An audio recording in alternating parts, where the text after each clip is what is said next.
پھول کھلنے والا ہو، مہک دینے والی چنبیلی ہو تو احد احد ہے، پتا ہو پتے کی رگیں ہوں، رگوں کا پانی ہو، پانی میں زمین درخت کی خوراک ہو، ہر چیز میں احد احد ہے۔ ایک ذرہ ہو یا صحرا ہو، ایک پتھر ہو یا ہمالیہ ہو، ایک ڈھیلا ہو یا دھرتی کا فرش ہو، ایک ستارہ ہو یا تاروں بھرا آسمان ہو، ایک آسمان ہو یا عرش تک بلندیاں ہوں، ایک زعفران کی قاش ہو یا ساری زعفران سے بھری ہوئی جنت ہو، ایک سنگترے کا رس ہو یا سارے جہان کا نظام کائنات ہو، سب پر احد، قل هو اللہ احد، وہ احد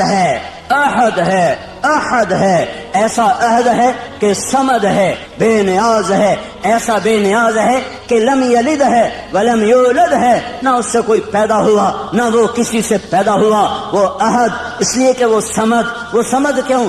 اس لیے کہ وہ لم یلد ولم یولد، جو احد بھی ہو، جو صمد بھی ہو، جو لم یلد بھی ہو، لم یولد بھی ہو، وہی یہ دعوے میں سچا ہے، ولم یکن لہ کفوا احد۔ کوئی ہے تمہارے رب جیسا؟ کوئی ہے اللہ جیسا؟ هل تعلم له سمیہ؟ کوئی ہے اللہ جیسا؟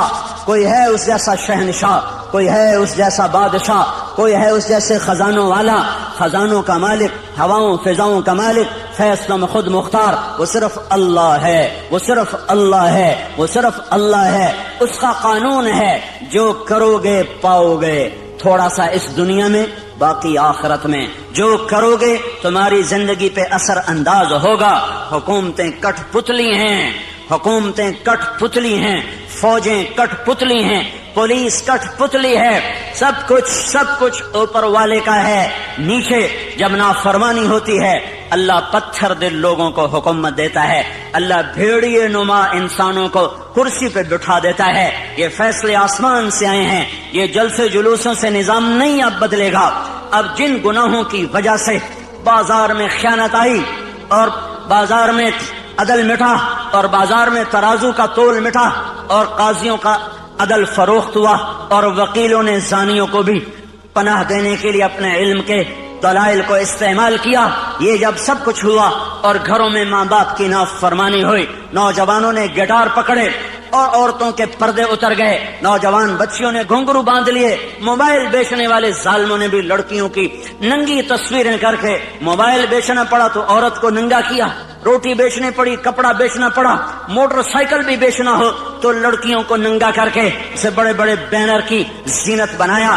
جب یہ سب کچھ ہوتا ہے تو میرا اللہ کیا سو گیا ہے؟ ایٹمی طاقتوں سے ڈر گیا ہے؟ ایٹم بم والوں کی وجہ سے کمزور پڑ گیا ہے؟ نہیں، ہرگز نہیں۔ زمین اللہ کی، آسمان اللہ کا، لہو ما فی السماوات وما فی الارض وما بینہما وما تحت الثری، ان الارض للہ، طاقت اللہ کی، ان القوت للہ جمیعا، امر حکومت اللہ کی، قل ان الامر کلہ للہ، دن رات، زمین آسمان، بحر و بر، سب کچھ میرے اللہ کا، الخلق والامر واللیل والنہار وما سکن فیہما للہ وحدہ، جو کچھ ہے جب اسی شہنشاہ کا ہے تو وہ مجھے سنا رہا ہے کہ عمل بگڑے گا، اللہ نظام کائنات کو بگاڑے گا، عمل سدھرے گا، اللہ نظام کائنات کو سدھارے گا۔ ان یمسسک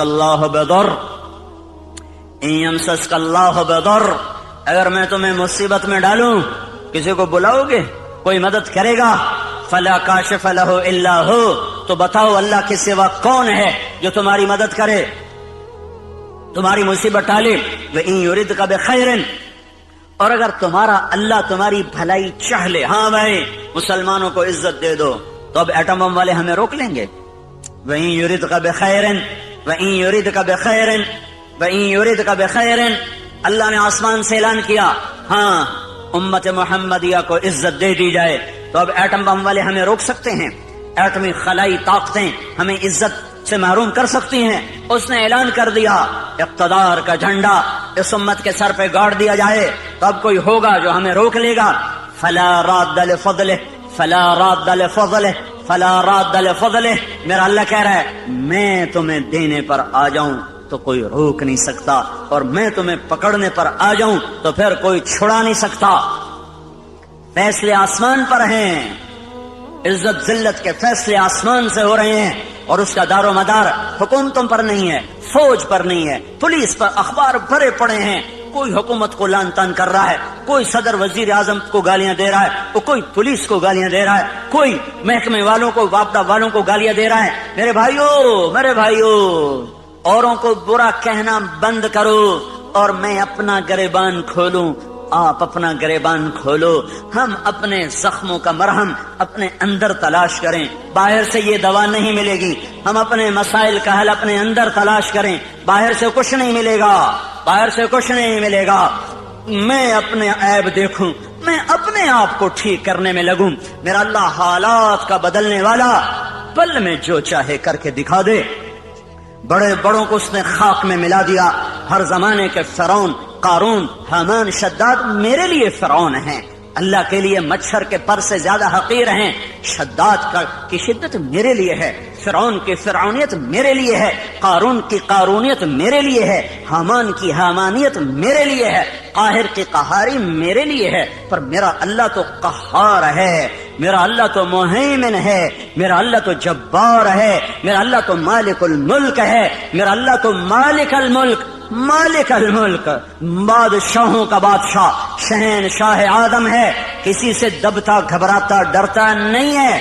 فرعونوں کو پکڑے، شدادوں کو پکڑے، قارون حامانوں کو پکڑے، اسے دیر نہیں لگتی ہے، اسے دیر نہیں لگتی ہے، اس نے پہلے بھی پکڑا ہے، آج بھی پکڑے گا، اس کا نظام ہے۔ جب وہ اسباب وجود میں آتے ہیں پھر اللہ پکڑ کے بھی دکھاتا ہے، وَكَذَلِكَ أَخْذُ رَبِّكَ إِذَا أَخْذَ الْقُرَى وَهِيَ ظَالِمَةٌ إِنَّ أَخْذَهُ أَلِيمٌ شَدِيدٌ۔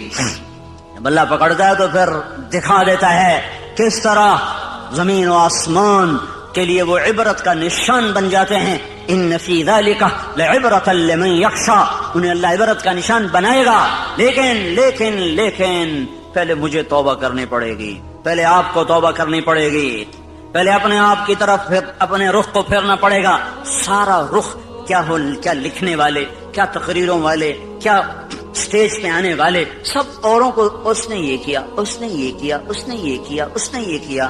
جو میں نے آج غیبت کی ہے اس کا بھی تو کوئی اثر معاشرے پہ پڑا ہے، جو میں نے آج اپنی ماں کو دکھ دیا ہے تو اس کا اثر بھی تو معاشرے پہ پڑا ہے، جو میں نے آج باپ کی گستاخی کی ہے اس سے بھی تو فضا میں زہر پھیلا ہے، جو آج مجھ سے جھوٹ بولا گیا ہے اس کا بھی تو کوئی اثر فضا پہ پڑا ہے کہ نہیں پڑا ہے، جو آج محفل موسیقی سجائی گئی ہے اس کا بھی اثر اس کائنات پہ پڑا ہے کہ نہیں پڑا۔ آج جو سود پہ کاروبار ہوئے ہیں اور آج جو 8 بازاروں میں جھوٹ بولا گیا ہے اور آج جو 8 بازاروں میں گاہکوں کو لوٹا گیا ہے کھوٹا مال دے کر، جھوٹ بول کر، خیانت کر کے، وہ اس کا بھی تو کوئی اثر پڑا ہے کہ نہیں پڑا ہے۔ یہ جب گندے اعمال فضا میں پھیلتے ہیں تو اللہ اوپر فیصلے سختی کے لیے آتا ہے۔ اس لیے بھائیو دنیا اور آخرت بنانی ہے تو اپنے آپ کو بنانا پڑے گا، دنیا اور آخرت کو ٹھیک کرنا ہے، اپنے آپ کو سنوارنا ہوگا۔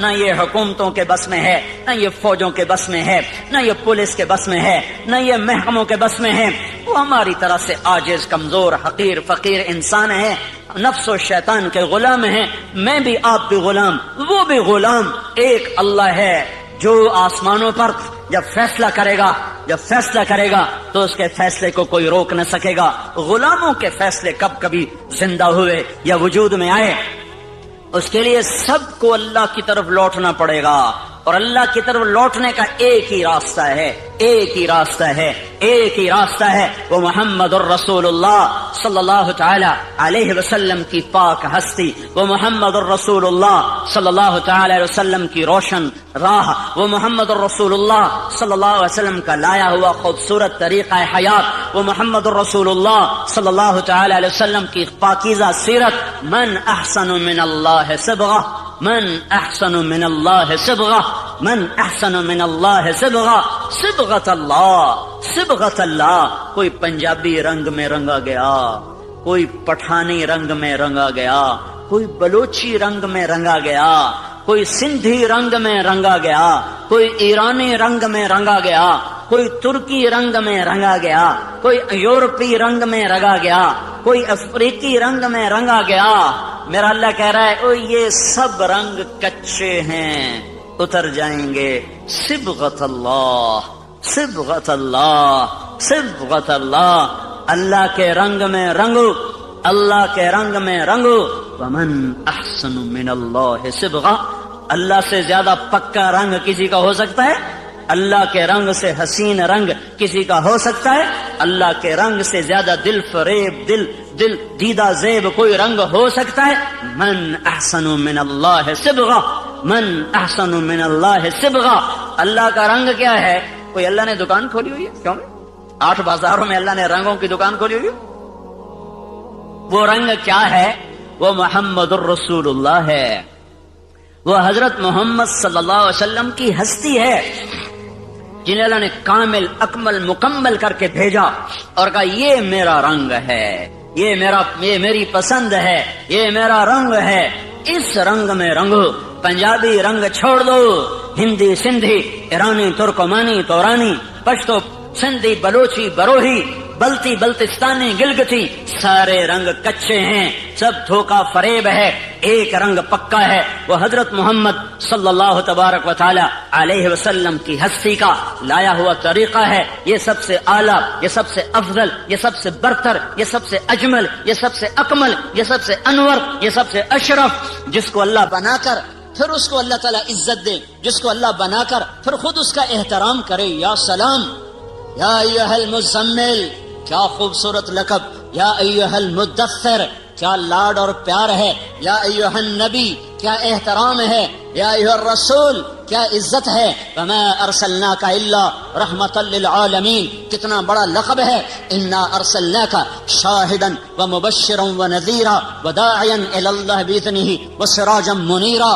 بنانے والے نے بنایا ہے، جو چاہے کر دے، پر یہاں بنانے والا بھی اس کو عزت دے رہا ہے. تو شاہد، تو مبشر، تو نذیر، تو داعی الی اللہ، تو سراج منیر، تو مزمل، تو مدثر، تو طٰہٰ، تو یاسین. میرے نبی نے کہا میرے اللہ نے میرے 10 نام رکھے ہیں. سارے نبیوں کا ایک نام، نوح، ابراہیم، موسیٰ، عیسیٰ، یحییٰ، زکریا، الیاس، لوط، شعیب، ہود، صالح، سلیمان، داؤد علیہم الصلوات والتسلیمات. ایک نام. میرے نبی نے کہا میرے اللہ نے میرے 10 نام رکھے ہیں. 10 نام کیوں رکھے ہیں؟ کہ ایک نام میں محبت پوری طرح ادا نہیں ہوتی ہے. لہذا ماں اپنے بچے کو کبھی کہتی میرا بلال، کبھی کہتی میرا لال، کبھی کہتی میرا چاند، کبھی کہتی میرا تارا، کبھی کہتی میرا جگر، کبھی کہتی میرا دل.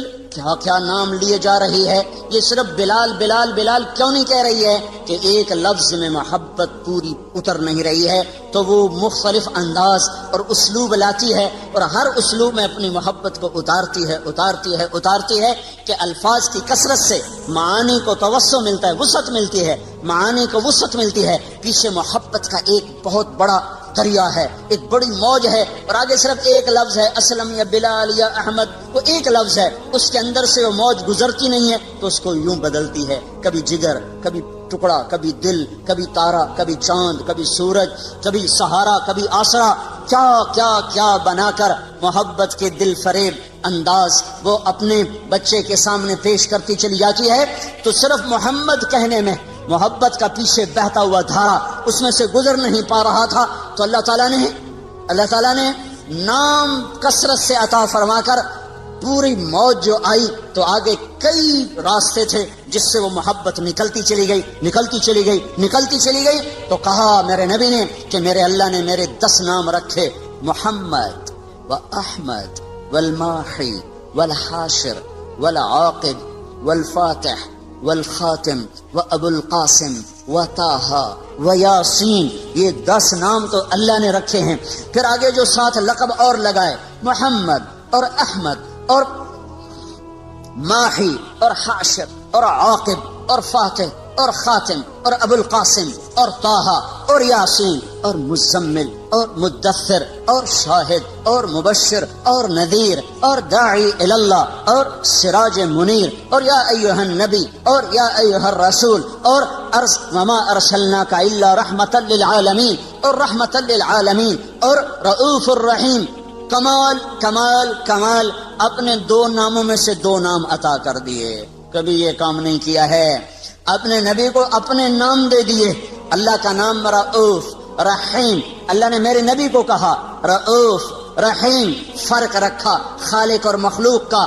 اپنے بارے میں کہا ان ربکم لرؤوف الرحیم، تمہارا رب کل کائنات کے لیے رؤوف الرحیم ہے. اور اپنے نبی کو فرمایا بالمؤمنین رؤوف الرحیم، یہ ایمان والوں کے لیے رؤوف الرحیم ہے، تاکہ خالق اور مخلوق کا فرق بھی باقی رہے اور عزتوں کی بلندیاں بھی طے ہوتی چلی جائیں. اپنے ناموں میں سے 2 نام عطا فرمائے، حریص علیکم، عزیز علیہ ما عنتم، حریص علیکم بالمؤمنین رؤوف الرحیم. وہ عزیز، وہ حریص، وہ رؤوف، وہ رحیم، وہ شاہد، وہ مبشر، وہ نذیر، وہ داعی، وہ سراج منیر، وہ مزمل، وہ مدثر، وہ طٰہٰ، وہ یاسین. یہ سارے نام دے کر آپ کی عزتوں کو بھی بتایا، اپنے عشق و محبت کو بھی بتایا کہ اللہ نے بنایا، پھر خود ہی محبت فرمائی اور حبیب بنا لیا. صحابہ بیٹھے باتیں کر رہے تھے، کہہ رہے تھے دیکھو یار ابراہیم خلیل ہیں، موسیٰ کلیم ہیں،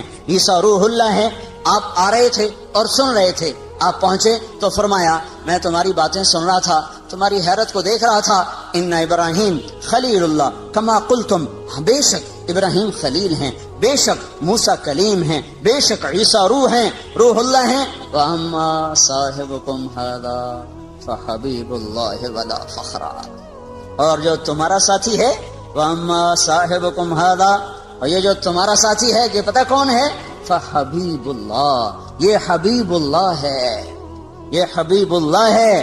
اور اللہ تعالیٰ نے، آپ نے فرمایا اللہ نے قسم اٹھائی ہے کہ میں اپنے حبیب کو اونچا کروں گا، خلیل پر بھی کلیم پر بھی، کلیم بھی نیچے خلیل بھی نیچے، حبیب اللہ سب سے اوپر، سب سے اعلیٰ، سب سے برتر. تو ایک راستہ ہے صرف حضرت محمد صلی اللہ علیہ وسلم کی زندگی پر ڈھلنے کا، چلنے کا.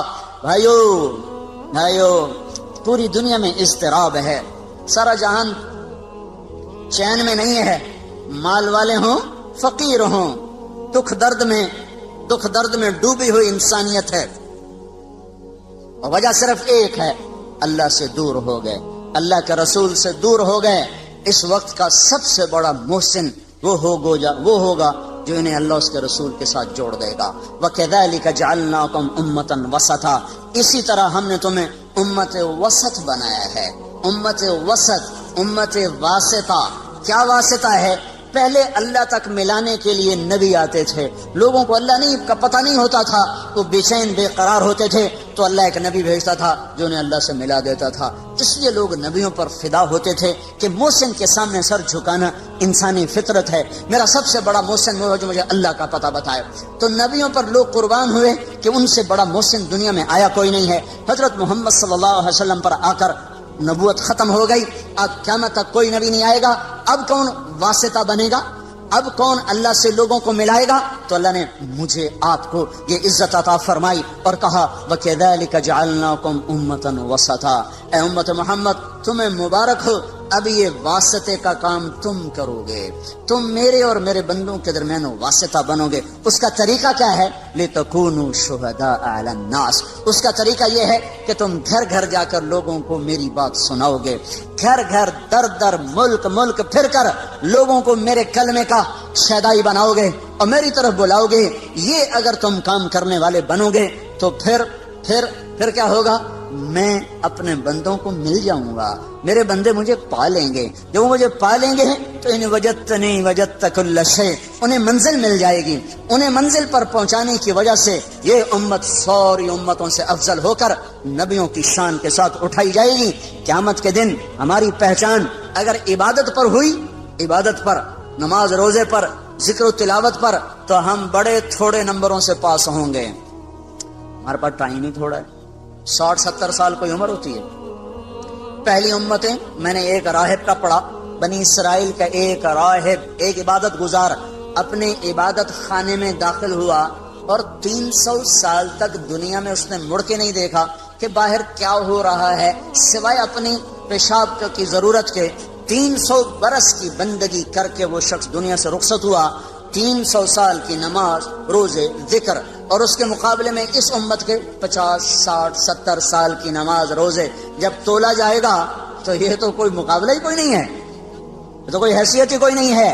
اس امت کی عزت شرافت بڑائی وہ امت وسط کی وجہ سے ہے کہ پہلے کوئی امت اللہ کا پیغام لے کے دنیا میں نہ پھری، پہلے کوئی امت اللہ کے پیغام کو دنیا میں پہنچانے کے لیے گھر سے بے گھر نہ ہوئے، در سے بے در نہ ہوئے۔ یہ پہلی امت ہے جنہیں حکم ملا کنتم خیر امت اخرجت للناس تأمرون بالمعروف وتنہون عن المنکر وتؤمنون باللہ۔ یہ پہلی امت ہے جس کو اللہ تعالیٰ نے فرمایا شاباش بڑے اچھے ہو۔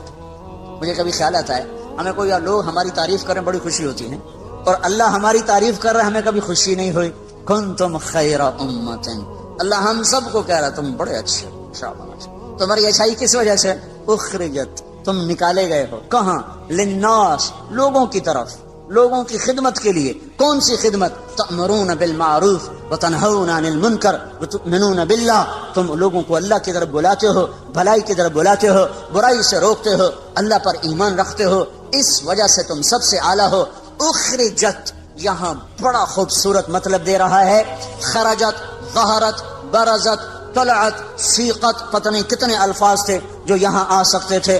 اخرجت میں ایک بڑا خوبصورت مطلب ہے، شادی ہوتی ہے تو ہم لوگ کارڈ چھپواتے ہیں، پھر کوئی کارڈ ڈاک میں بھیجا جاتا ہے، کوئی کارڈ نوکر کو دے کے بھیجا جاتا ہے، کوئی کارڈ لے کر خود آدمی جاتا ہے۔ جہاں گہرا تعلق ہوتا ہے وہاں خود بھی جاتا ہے، کارڈ بھی لے کر جاتا ہے۔ جہاں درمیانہ تعلق ہوتا ہے وہاں نوکر بھیجتا ہے۔ جہاں بس واجبی رسم راہ و رسم ہے وہاں خالی ڈاک کے ذریعے سے کارڈ چلا جاتا ہے۔ جب کسی کے گھر خود چل کے کوئی چلا جائے تو اس کے اوپر وزن پڑ جاتا ہے کہ یہ تو خود چل کے آیا ہے، اب تو ہمیں جانا پڑے گا۔ خود چل کے کوئی آ جائے تو اگلا بھی اسے عزت سمجھتا ہے، مجھے عزت دی ہے، خود چل کے آئے ہیں، اب تو بھئی ہمیں جانا پڑے گا، چاہے سمندر بھی پار کرنا پڑے۔ تو اخرجت کا مطلب یہاں یہ ہے کہ اللہ عرشوں پر کہہ رہا ہے اے میرے محبوب کی امت، میں تمہیں خود بلانے آیا ہوں، میں تمہیں خود بلانے آیا ہوں۔ یہ تبلیغی جماعت کا کام نہیں ہے، تمہارا رب تمہیں خود بلانے آیا ہے کہ آؤ، اب کوئی واسطہ نہیں میرے اور میرے بندوں کے درمیان، اب صرف تم واسطہ ہو۔ تم گھر چھوڑو، تم گھروں سے نکلو، تمہارے سوا یہ کام کوئی نہیں کر سکتا۔ تمہاری عزت تمہارے لمبے نفلوں پر نہیں ہے، تمہارے لمبے لمبے مراقبے پر تمہاری عزت نہیں ہے، تمہارے لمبی لمبی تہجد پر تمہاری بلندیاں بڑائی نہیں ہے، تمہارے قدم اٹھانے پر تمہاری بڑائیاں ہیں، تمہارے اوروں کے پیچھے رلنے اور پھرنے پر تمہاری عزتیں اور بلندیاں ہیں۔ اس لیے اس امت کو کوئی نہ مل سکے گا قیامت کے دن کہ انہوں نے وہ کام کیا جو نبیوں نے کیا، انہوں نے وہ کام کیا جو کوئی نہ امتوں میں کر سکا۔ لِتَكُونُوا شُهَدَاءَ عَلَى النَّاسِ وَيَكُونَ الرَّسُولُ عَلَيْكُمْ شَهِيدًا وَكَذَلِكَ جَعَلْنَاكُمْ أُمَّةً وَسَطًا۔ بھائیو، پوری دنیا پر رحم کھانا ہے، پوری دنیا کی تقدیر بدلوانی ہے، اپنی ذات سے ہم توبہ کریں، لوگوں کے پیچھے پھریں، لوگوں کے پیچھے پھریں۔ یہ پھرنا زندگی میں تبدیلی لاتا ہے۔ یہ مت سوچو کہ پہلے خود ٹھیک ہو جاؤ پھر اوروں کو دعوت دو۔ خود ٹھیک ہونے کا پیمانہ کیا ہے؟ خود ٹھیک ہونے کا معیار کیا ہے؟ میں پہلے خود ٹھیک ہو جاؤں پھر میں اوروں کو تبلیغ کروں گا۔ تو جو آدمی یہ کہے کہ اب میں ٹھیک ہو گیا ہوں اب میں اوروں کو تبلیغ کروں گا، یہ تو بڑا شیطان ہے، اس کی تو تبلیغ کی ضرورت ہی کوئی نہیں۔ جو اپنے آپ کو ٹھیک سمجھے اب میں ٹھیک ہوگا، اب میری اصلاح ہو گئی ہے، اب میں نے اوروں کی اصلاح کرنی ہے، یہ تو بڑا شیطان ہے جو کہہ رہا میری اصلاح ہو چکی۔ اصلاح کا کوئی پیمانہ نہیں ہے کہ جیسے ہم نے پاس ہونے کے 33 نمبر رکھ دیے ہیں کہ بھائی 33 نمبر چلو جی پاس ہو گیا، تو کوئی اپنے منہ سے یہ کیسے کہے کہ میں ٹھیک ہوں میں اوروں کو ٹھیک کروں گا۔ اور اصلاح کا عجب معیار ہے، جو جتنا ٹھیک ہوتا چلا جاتا ہے وہ اتنا اپنے آپ کو بگڑا ہوا سمجھنے لگ جاتا ہے۔ لہذا جس کی جتنی اصلاح ہوگی وہ اتنا کہے گا میں بڑا بدکار ہوں، وہ تو کبھی بھی یہ نہیں کہے گا میں ٹھیک ہوں، تو وہ تو کبھی بھی اللہ کی راہ میں قدم نہیں اٹھا سکتا، میں تو ٹھیک ہی نہیں، میں اوروں کو کیا دعوت دوں، میں تو خود ٹھیک ہی نہیں، میں اوروں کو کیا تبلیغ کروں، پہلے اپنے آپ کو ٹھیک کروں پھر اوروں کو تبلیغ کروں۔ اپنے آپ کو ٹھیک کرنے کا راستہ بھی تو یہی ہے، گھر بیٹھ کے کس نے اصلاح پائی ہے؟ پہلے میں تیرنا سیکھ لوں پھر میں تیروں گا، کیوں؟ پہلے میں تیرنا سیکھ لوں پھر میں تیروں گا، یہ ہو سکتا ہے؟ تیرنا سیکھنا ایک ہی وقت میں ہو رہا ہوتا ہے، چونکہ اس کے لیے پانی ہی ہے، پانی کے بغیر مٹی میں تیرے گا پھر جا کے پانی میں تیرے گا، تیرنا سیکھنا ایک ہی وقت میں ہے. مارو ہاتھ پاؤں کبھی الٹے کبھی سیدھے, کوئی غوطہ لگے گا, کوئی اندر پانی آئے گا, پھر تیرنے لگ جاؤ گے. پہلے میں گاڑی چلانا سیکھ لوں, میں پھر گاڑی چلاؤں گا. تو کون سی گاڑی پہلے چلانا سیکھے گا؟ لکڑی کی, پلاسٹک کی, کہ گھر میں بیٹھا سالا سٹیئرنگ پھیری کدی کھبے کدی سجے کدی اگاں کدی پچھا, لو جی اما ہن میں ڈرائیور بن گیا, ہن مینوں گڈی دی چابی دے, میں گڈی چلاونی. گھر بیٹھا رہو. اصلی گاڑی چلاتے ہوئے گاڑی سیکھنا ہے. اصلی گاڑی چلاتے ہوئے گاڑی کو سیکھنا ہے. وہ سیکھتا بھی جائے گا, چلاتا بھی جائے گا, سیکھتا بھی جائے گا, چلاتا بھی جائے گا. یہ قدم کا اٹھنا, گھر کا چھوٹنا, لوگوں کی کڑوی کسیلی سننا, در در کی ٹھوکریں کھانا, یہ سب سے بڑا اصلاح کا ذریعہ ہے. خالی بیٹھ کر تنہائی میں ذکر کر لینا, اس سے تھوڑا اصلاح ہوتی ہے. وہ چلے گئے دور جب باہر اندھیرا تھوڑا تھا, تھوڑی سی روشنی سے کام چل جاتا تھا. گھپ اندھیرا ہے, کچھ نظر نہیں آ رہا. اب بڑی قربانی دے گا تو تب جا کر دل کے چراغ جلیں گے, ورنہ باہر کے اندھیرے یہ ٹمٹماتے چراغوں کی روشنی کو بالکل بے نام بے نشان کر دیں گے. سارے عالم کے انسانوں پر, سارے عالم کے کفر پر چوٹ پڑے گی جب ایک شخص اپنے گھر سے قدم نکالتا ہوا چلے گا. سیکھتے بھی جانا ہے, کرتے بھی جانا ہے. یہ تو دعوی باطل ہے, میں ٹھیک ہو جاؤں پھر میں تبلیغ کروں گا. پہلے خود ٹھیک ہو جاؤ پھر اوروں کو تبلیغ کرو. ایسی تبلیغ کا کیا فائدہ؟ خود تو عمل کرتے نہیں, اوروں کو تبلیغ کرتے ہیں. اس کا کیا فائدہ ہے؟ اس کا کیا فائدہ؟ میں ایک مثال دیتا ہوں. میں حافظ نہیں ہوں, میں ایک مثال دے رہا ہوں. میں حافظ نہیں ہوں, میں اپنے بیٹے سے کہتا ہوں بیٹا جا قرآن یاد کر لے. وہ آگے مجھے کہ ابا تو پہلے آپ یاد کر پھر مینوں آکھیں. یہ بات ٹھیک ہے؟ ابا تیرا اپنا عمل تو ہے نہیں, تو مجھے کیوں تبلیغ کر رہا ہے؟ تو جا پہلو یاد کر پھر مینوں آکھی کہ میں بھی یاد کرا. یہ معقول بات ہے؟ یہ عقل میں آنے والی بات ہے؟ پہلے خود عمل کرو پھر دعوت دو. سارا دین بلاک ہو جائے گا, سارا دین ختم ہو جائے گا. ان پڑھ ہوں میں نے تو نورانی قاعدہ میں نہیں پڑھا, میں دیہاتی آدمی ہوں. میرے دل میں میرا بیٹا حافظ بن جائے تو میں نے اس کو پکڑ کے قاری صاحب کے پاس پہنچا دیا. آگے قاری صاحب کہنے لگے کیڑے منہ نہ لگا, جا پہلو آپ حفظ کر مڑ پتر نو لے آئیں. بے عقل نہ ہوندے تا آ جاندے منہ چاہتے. پہلے آپ تو ٹھیک ہو, وہ پھر لوگوں کو تبلیغ کرو.